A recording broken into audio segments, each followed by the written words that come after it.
All right, let's kind of recap how things unfolded yesterday. We had some nasty storms come through yesterday morning. Conditions started out with some showery weather very early, but it quickly ramped up into a line of storms, and that line kind of broke apart into individual cells. Didn't produce any tornadoes, but it was looking awfully dicey in the eastern part of the state where the threat was a lot higher up that way. Had a few leftover showers come through, especially in our western counties. Here are the individual damage reports. Now, some of these, like this one, are high wind gust reports. We had that Union County tornado report yesterday. That was an EF1 with 90-mile-an-hour winds about just after 8:30 in the morning at the southeast side of Charlotte. It was on the ground for about 2¼ miles, and it was about 75 yards wide at its widest point. A number of buildings were damaged or even destroyed in Union County, but things obviously could have been worse. Fortunately, there were no injuries or fatalities. What we're left with are a few extra clouds and some colder breezes coming in. In fact, cold enough and enough moisture is available that we're seeing some snow showers across our elevated communities. This is a view of the Sanford Mall on campus of Appalachian State. Snow on the grass, and it's starting to stick to some of the walkways there. That was not the case when we checked in with this view about an hour ago. Temperatures there are in the mid-20s, and it feels colder with those heavy gusts. The most recent gust in Sparta at 37.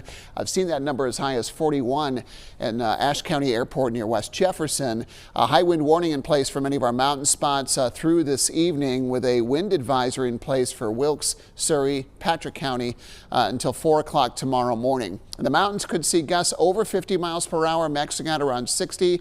I think foothills gusts are in the 30 to 50 mile per hour range today, I should say.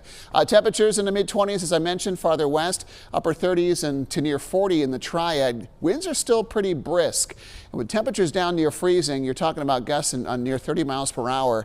It feels colder. Gusts are bringing the feels like temperatures down into the 20s this morning. We'll have a high close to 50. That's cooler than average. And what clouds we have will give way to sunshine. Northwest winds at 15 to 25 miles per hour. Will gust to 35 in the Triad today. Impact icons are up for that wind advisory for gusts to 30, perhaps as high as 50 miles per hour today. Mountains under alert icons for that high wind warning. Snow showers should taper off by around lunchtime. High temperatures in the upper 30s later this afternoon.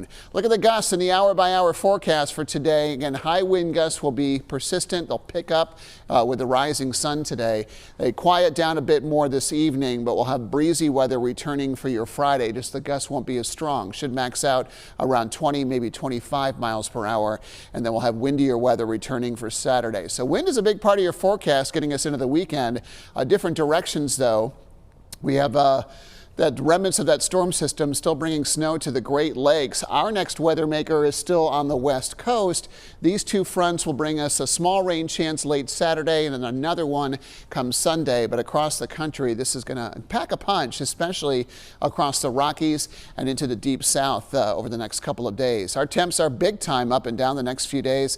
Look at Wednesday of next week. We have a chance at mid-70s with sunshine.